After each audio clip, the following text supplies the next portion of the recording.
Pour la régie, on se retrouve pour la troisième et dernière partie de cette émission. L'instant musique, c'est maintenant. Et aujourd'hui, on est avec Saliou Mbacké Bousso. On l'appelle Saliou Diam, moom mooy turu seenam.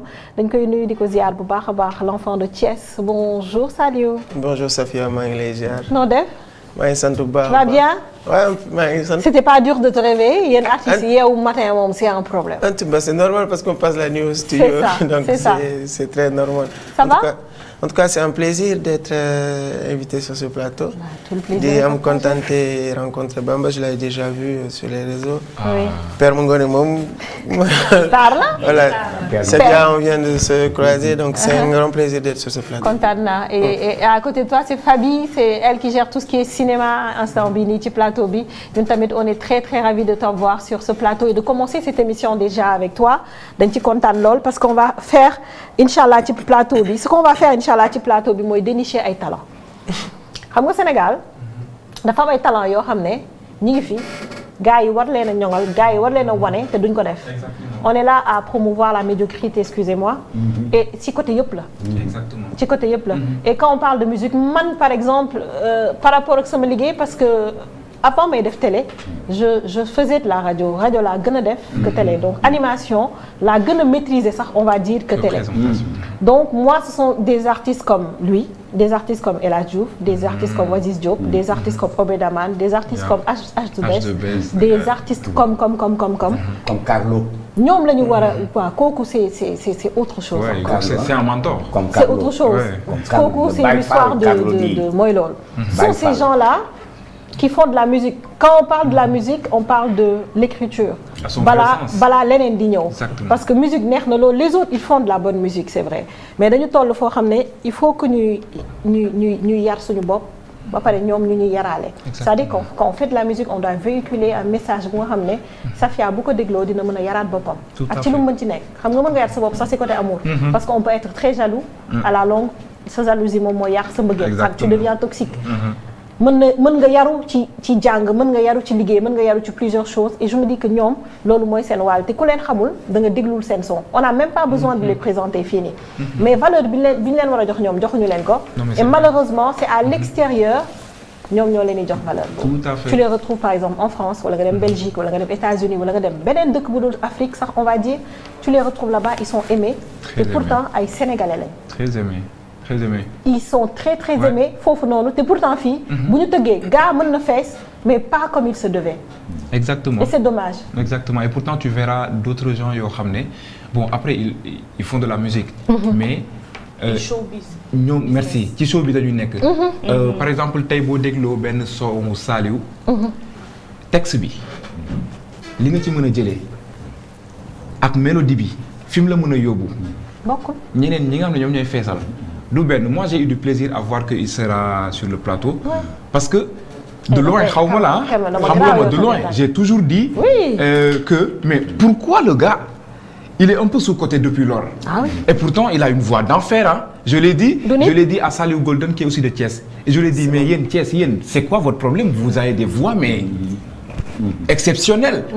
Et chaque jour le la mais. Saliou pourquoi du coup moi j'éprouve vraiment du plaisir à savoir balaa ngay wax sax il faut kii an sa guitare rek yow garde sa guitare on va découvrir ensemble pour ñu ko xamul parce que man c'est une chose bu nga xam ne daf ma tenir à cœur parce que quand on fait la promotion d'une chose la nekk lu baax c'est très très important ak si fànn bu mu mën ci nekk déjà on va si l'élément est prêt déjà nañu seetaan élément Saliou bi et on lui permet de souffler ba pare mu jël guitaram ñu ñëw mu musical ji ba pare ñu soog a waxtaan parce que loolu daf ci am solo si l'élément est prêt mën nañ ko seetaan parce que ci semaine passée on l'a vu quelque part ak mu ànd ak icône bi di Youssou May Jigéen Ndour donc élément boobu buñ ko amee ñu seetaan ko daal di soog a dellu si plateau bi si possible si c'est pas prêt on reviendra dessus ci kanam d'accord on reviendra dessus tout à l'heure en attendant Saliou ñu bàyyi la nga way wala ñu waxtaan tuuti. dinañ waxtaan ba ci kanam. ma yeewu après. non xanaa li ngay yeewoo nii baat bi ni muy suufee noonu rek. mais loolu sax bëgg nañ Saliou jëlee guitare bi rek xam naa li ma lay wax jëlee guitare bi rek père xam nga Saliou Diam. Saliou day quoi Saliou Gueye waaw Saliou ngi noonu. Saliou Diam. Diam. Saliou Diam mooy nom d'artiste am léegi xam nga lan laa bëgg balaa sax moom mu ñuy interpréter wayu boppam xaaral Pape balaa muy interpréter wayu boppam wax ñu benn artiste boo bëgg rek Saliou laala la benn wayam. benn artiste moo bëgg. bu la neex rek yow. du am problème. Jaliba Gonek Thiès la léegi Jaliba. Jaliba waaw yow Sénégal nga dem nga génn suñu réew mi. Jaliba suñu réew mi laa la wax. fii la Jaliba suñu réew mi laa la wax Sénégal ndeyam fii la juddoo Jaliba. fii la ndeyam dugg. Jaliba yow yaa toog saa Jaliba fii la ndeyam dugg. fii la ay mbokkam laaj ñu ñun su la déggee di nga xam ne. waaw laaj ñu ñun. laaj ñu ñun. ñoom Youssouf ñoom. man Jaliba pour man kii la sax. Jaliba. Mali fii la dëkk déedéet. Jaliba Sénégalais la. Sénégalais la de. lu leer laa lay indil. laaj ko Youssouf. ay ndeyam waaw laaj ko kenn nag. waaw yéen seen choix ngeen ma wax Youssou ngeen ma wax. yow koo bëgg su ma waxee Youssou keneen mer. yow koo bëgg keneen mer su ma waxee. Sall defal lu la Youssou Ndour. Sall defal lu la Youssou Ndour. ayca on y va. ku ma wax nga mer.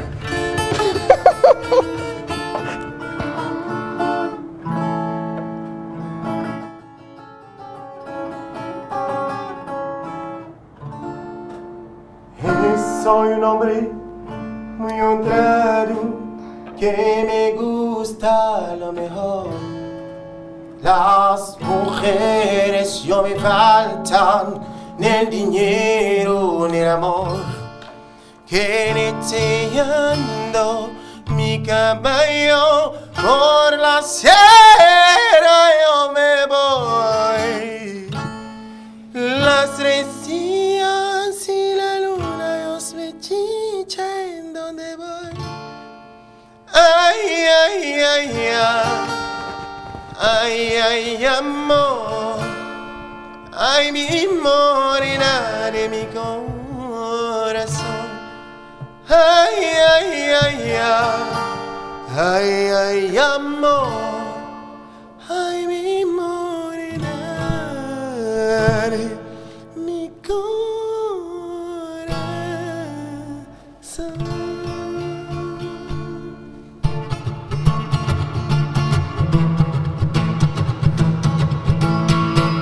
Soy un hombre de mi honrar, que me gusta lo mejor. Las mujeres yo me faltan el dinero ni el amor.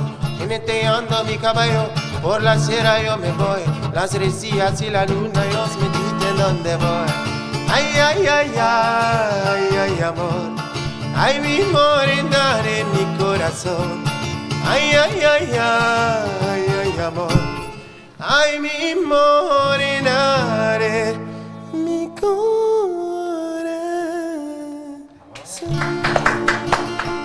En plus il nous a fait voyager quoi. génn nañ Sénégal nank rek dem ñëwaat papa loo wax. li nga bañ doon wérante kay. kii fii Sénégal la mu génn mu génn novelas hein. Moi j'étais dans les séries novelas. Bah oui. Il est talentueux Saliou. Ouais, ça c'était une chanson de Antonio Banderas qui date de très longtemps. jamonoy cassette 300. dañ daan dem di louer cassette yi pour seetaan. jamonoy cassette 300 yooyu. waaw donc dañ ko daan louer pour seetaan. c'est une musique qui m'a beaucoup marqué dans ma jeunesse. On en profite pour nuyu bu baax ñëpp ñi ñuy seetaanee Thiès gars yi. Saliou comme je t'avais dit tout à l'heure kontaan nañu bu baax ci recevoir la ci plateau bi naka nga gisee sa carrière musicale fii Sénégal boo ko doon étudier tey en quelques mots lan ngay wax. Bah compliqué je vais dire pour dire un mot. Oui. Mais si je veux détailler je vais dire que c'est plus que compliqué. Non, je rigole. En fait, c'est compliqué dans le sens où, effectivement, il n'y a pas de production au Sénégal. Il n'y a pas d'industrie musicale comme ça se pourrait se dire ailleurs. Mais c'est compliqué pour nous, les artistes, on évolue en autonomie. C'est-à-dire qu'on est des autoproductions. Donc, c'est très compliqué pour nous. On a 30 chansons, mais tu cours derrière pour avoir une vidéo, un bel vidéoclip. Donc c'est après les gens ils vont dire que tu n'es pas productif alors que tu es productif musicalement mais tu ne peux pas voilà c'est ou dans l'autre sens aussi donc à chaque fois il y a un petit souci évidemment qui bloque l'artiste pour être aussi productif qu'il devrait quoi. C'est assez difficile pour yéen ngeen mën a am ay production yu bëri surtout clip yi et tout. Saliou Diam ñu découvrir woon la The Voice Africa je pense demoon nga fa. Et comment ça s'est passé déjà foofu noonu naka nga def ba introduire Feu et qu'est-ce que ça t'a apporté en tant qu'artiste? Bah ouais, c'était bon, je dis que c'était la plus belle expérience de ta vie que j'ai eue dans ma carrière. Et c'était en 2016 hein, quand même, ça fait déjà 10 ans. Ça fait 10 ans. Et à l'époque, je venais de finir mes études, bon, l'affaire est tombée, donc je suis parti. Il y avait 17 pays d'Afrique quand même. C'était les meilleurs qu'on avait pris parce que c'était la première édition, donc le casting était de haut niveau. Ouais. Et donc je suis arrivé là-bas, il y avait 110 talents, mais tous c'était ma première fois que j'allais dans un endroit où je trouvais des talents. Donc pour moi c'était waouh, en fait ça existe ça en Afrique. C'est ça. Parce que quand tu pensais que tu étais bien, tu vois des meilleurs, tu te dis ah ouais, j'ai encore à bosser. Ouais. C'est pas juste ce que j'ai vu au Sénégal et à Dakar qui existe. Donc ça m'a beaucoup aussi ouvert les yeux. Je me suis dit que la musique c'était pas juste ici, c'était quelque chose qui appartenait au monde entier. Donc si je veux une vision, je vais pas juste regarder aux Almadies ou je vais essayer de voir beaucoup plus loin avant de parler du monde déjà d'Afrique. Parce que nous les Sénégalais, dañuy bëgg a tëb Afrique. Non, je veux être international. Non, avant d'être international, sois continental. Non, sois continental. Moi c'est ce que j'ai dit aux gars quand je veux être un artiste international, man la non, sois d'abord continental. Tojal Afrique ba pare balaa ngay wax waxi monde bi quoi. Donc moi ça m'a permis un peu d'avoir cette vision. Et depuis bàyyiwuma dama dëgër bopp. Je suis resté dans ma lancée musicale jusqu'à ce que nit ñi commencé bàyyi xel.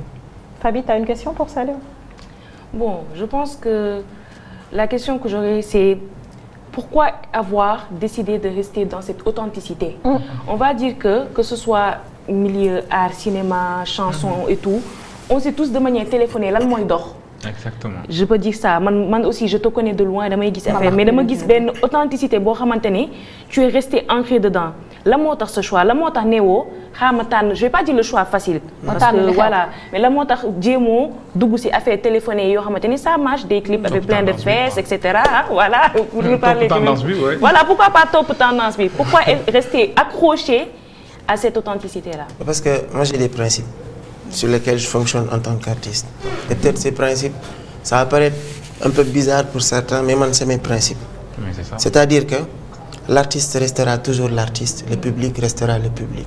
C'est pas au public de dicter à l'artiste quoi créer. La trajectoire. C'est à l'artiste de créer et d'imposer au public d'aimer. Ça a toujours été comme ça. C'est l'artiste le magicien.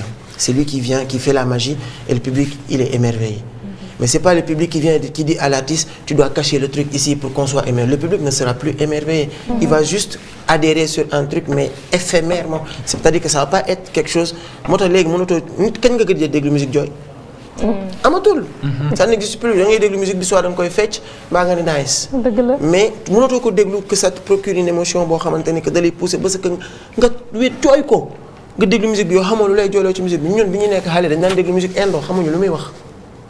te pourtant dañ koy déglu di jooy te pourtant indo lay wax xamuñu lu muy wax mais parce que la mélodie les harmonies les vibrations les modes tout est là. Donc pour man l'authenticité de l'artiste c'est la base de l'artiste. Man j'ai eu du mal je pense que je suis l'un des artistes qui a eu beaucoup de mal à savoir quoi faire. Tu penses que ça t'a tiré une balle dans le pied? Le fait de... Ah oui, parce que moi j'ai fait beaucoup de variétés. Donc du coup j'avais du mal à savoir quoi faire. Parce que j'étais trop à l'aise sur beaucoup de registres.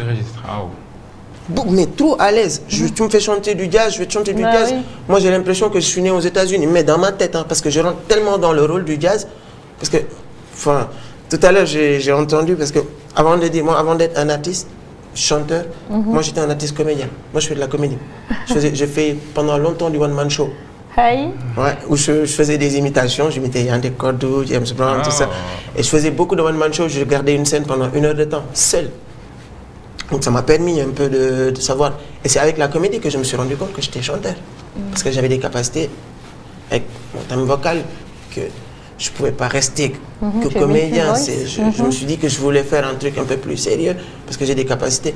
Et ça m'a permis de faire des recherches pour trouver. Mais c'était dur. Pour répondre à la question, c'était vraiment dur. Parce que tu ne sais plus. Finalement, non, defal, da nga war a def reggae kese. Sa voix bi non, Saliou doo woy afro kese wala Saliou woy lii kese. Non, je dis non. Comme l'expression, je fais pas genre. Tu connais? Non, je fais pas un genre musical, je fais de la musique. Tout ce qui sonne à l'oreille et qui fait vibrer le cœur, moi j'ai envie de le faire. Bamba. Oui, effectivement. Moi, ce que j'ai noté par rapport à ta musicalité, c'est toujours dans le lyrique, comment tu écris et par rapport à tes titres. Et à chaque fois qu'on prononce un titre d'une chanson de toi, ça sonne le ndeysaan. Par exemple, Gént. Tu vois, c'est quand on est dans du rêve. Amina Yo. Tu as vu? Daïman. Tu vois, c'est des mots quand tu dis, c'est un peu fort, c'est un peu dans l'émotion. Comme quoi tu es quelqu'un de très sensible. Est-ce que j'ai tort? Tu as parfaitement raison. D'ailleurs, l'album, il s'appelle Joli Cœur. C'est ça. Bah, voilà. moi, je suis un éternel joli cœur. Et musique indo, musique film indo, parce que en fait, j'ai grandi dans ça, non la même. J'ai grandi dans l'amour.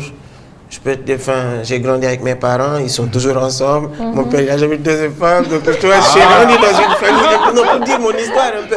J'ai grandi dans un cercle familial très sensible, très amour, très truc comme ça. Donc, moi, je suis vraiment dans ça. Je suis l'éternel joli cœur. Non, les titres le montrent. D'ailleurs, moi j'aime beaucoup le titre Cupidon avec Kia. C'est d'ailleurs la chanson que je maîtrise en toute. Bail Khel Balaga. Genre duo, Saliou Jam, Kialoum. Ça, c'est un duo d'enfer. C'est le meilleur duo que j'ai fait de Sénégal. J'aime trop le duo. Cette chanson, elle est magnifique. Mais oui. Et quand on voit Saliou Jam faire un duo avec Kialoum, Saliou Jam faire un duo avec H2Best, man damay jaaxle que ces choses-là, Sénégalais yi duñ ko yëg. Wala duñ xam sa existence bi. Si, il y a un clip. Mais tu sais, lyriquement, moi je pense que texte. Et on va inviter Kialoum, Inch'Allah. Texte yi ma gën a marqué man ci texte yi. Honnêtement, man aussi. Parce que même Kia, sa façon d'écrire, ça collait bien. Parce que cette chanson, Kia, en fait, c'était Cupidon. Moi, je me suis représenté comme l'ange Cupidon. Oui.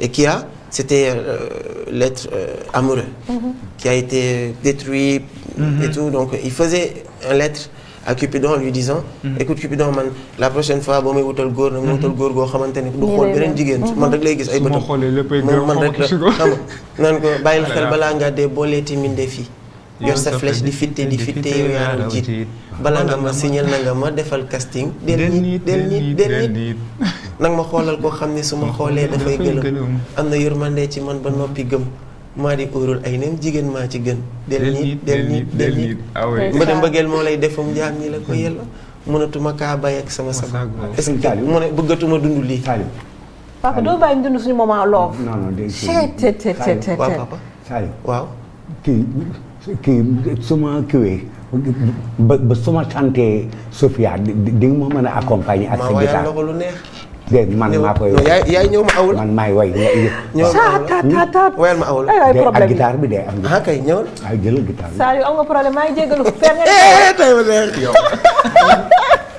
Aïcha ma joué la leen man maa ngi dem wala man kii waaye demal mu topp la demal ma topp la Sophia sister Sophia bravo ama Congo ami araba mu sister Sophia Sadio suma jolole Congo je suis né comme ça je suis rigolo et mon nom Sophia sister mais non bu ma accompagner non Saliou demaleel waaye kër Safia la lu ne di am non lii Saliou waaye may ñu dara parce que sama émotion léegi ma jooy reprends-nous un son de Youssou Ndour s'il te plaît sama xol bi si boppam moo attanatul lii je vais chanter une de mes chansons s'il te plaît on va terminer avec une de tes chansons Inch'Allah vas-y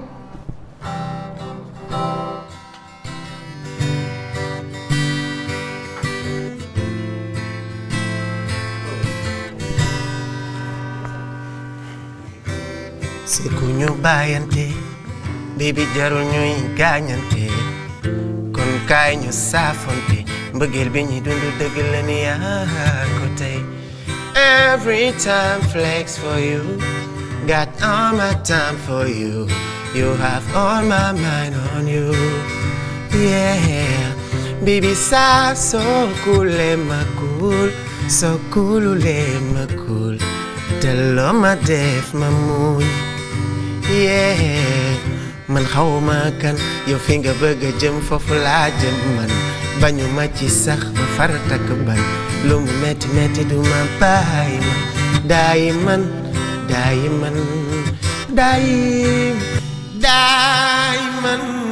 daayiman mani foqati nga xel ak xol sama jëmm ji li ci des loo ci def ma jël fu la neex jëme ma yow de laa doon wër neexul ba neexul baby wante yaa leen mën xamal ni li nga bëgg loolu laay def loo wax man loolu laa wax ci li ngay dox man loolu laay dox kon foo jaar yoon la ni man de li nga bëgg loolu laay def loo wax man loolu laa wax ci li ngay dox man loolu laay dox fu jaar yoon la. waaye tàcc leen waay oho. Saliou kontaan naa de. non Saliou xol yëpp wàcc nañu Sénégalais yi tamit fàttali seen dafa taa wala. sama dafa taa wala. billahi wallahi non Saliou yaa ngi ji ak yeneen père. waaw mais Saliou lan moo tax nag léegi doo ko génnee nag doo ko génne nag. est-ce que du ma la yóbbaale. man j'ai un studio chez moi depuis plus de 8 ans. nekkul Saliou day liggéey kese pour boppam. waaw je travaille avec beaucoup d'artistes au Sénégal.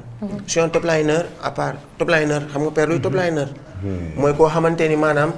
gis nga tey maanaam artistes yi mag yi dañuy toll foo xamante ni dootuñu am jotu. dañuy jouer tout le temps dañuy voyager tout le temps amatuñu jot di créer.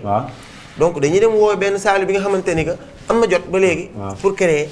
ñu ne ko Saliou man de damaa bëggoon def benn album par exemple 4 titres wala benn EP 6 titres. est-ce que mën nga ma ci proposer ñetti morceaux. donc Saliou moom day dem créer mais Saliou mën na bën a bind day ñëw rek miime day ñëw rek ne waaye miime mën naa wax lu ma neex. après moom waa ji moom su ma ko yónnee moom bu ko mélodie bi neexee. moom mooy dem woowee ji benn Kouroumandi Mori wala benn Baxaaw wala benn. ne ko man de lii laa am damaa bëggoon nga bindal ma ko. Baxaaw bindal ko jox ko moom interprète lay taxawee après. moo tax ci biir suñu mbind milieu bi dafa am auteur. compositeur et interprète. donc foog ñuy bàyyi xel loolu tamit.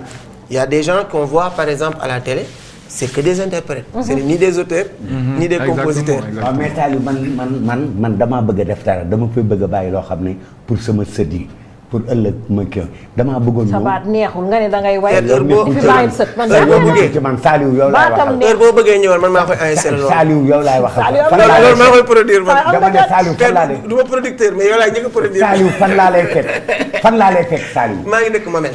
sama studio mi ngi Mamel. fale studio ba nekk studio ba laay ñëw. Inch'Allah après moom dina jox numéro ngeen gérer yëpp. Saliou gis nga booy def loolu. damay ñëw nga prévenir sa kii nay bay sa voisin nga wax leen ne. que da nga am luy waajal waa Thiès yëpp na leen. ngir yàlla dégg léegi Saliou on va terminer par li nga dund il y a une semaine ou deux on a vu des vidéos sur le net. loo xam ne biir aéroport la amee. t'étais en train de jouer et la légende Youssou Ndour dafa ñëw seetaan si la comment ça s'est passé et comment tu l'as vécu parce que gis nañ ni moment boobu c'était fort en émotion. Effectivement, c'était inimaginable pour moi déjà parce que je m'attendais pas déjà à ce que Youssou ñëw. Encore moins. way ak yow. mu taxaw sax di ma seetaan. waxuma la ak mu yegg sama scène c'était incroyable pour man donc man dama ñëwoon phase de base parce que moi je suis en partenariat avec l'aéroport avec l'AS. donc je fais tout leur spectacle qui se passe à l'intérieur de l'aéroport donc c'est une zone confinée. ñëwee ñu commencé jouer au début j'ai joué une chanson de après jékki-jékki gis paa bi dugg si. tout le monde ful bi yëpp daw. ñëw na j'ai dit ah ouais quand même parce que c'était. instant boobu nan ko di t'étais stressé. ouais quand même. oui parce que c'est Youssou Ndour on dit on parle pas de n'importe qui. à un certain moment vous chantez ensemble. c'est comme si tu avais perdu ta voix on sentait que émotion bi moom moo la dugg. exactement man xaw ma lu ma doon way man dama doon ubbi sama gémmiñ ngi noonu rek yow Safia mais xaw ma lu way di xala Safia xaw ma lu ma doon way laa la wax wóor na yàlla. da nga bëgg Youssou Ndour.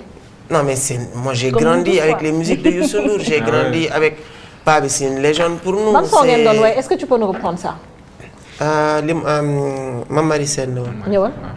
mu ne ki la doon toppatoo soo mënee defal ko.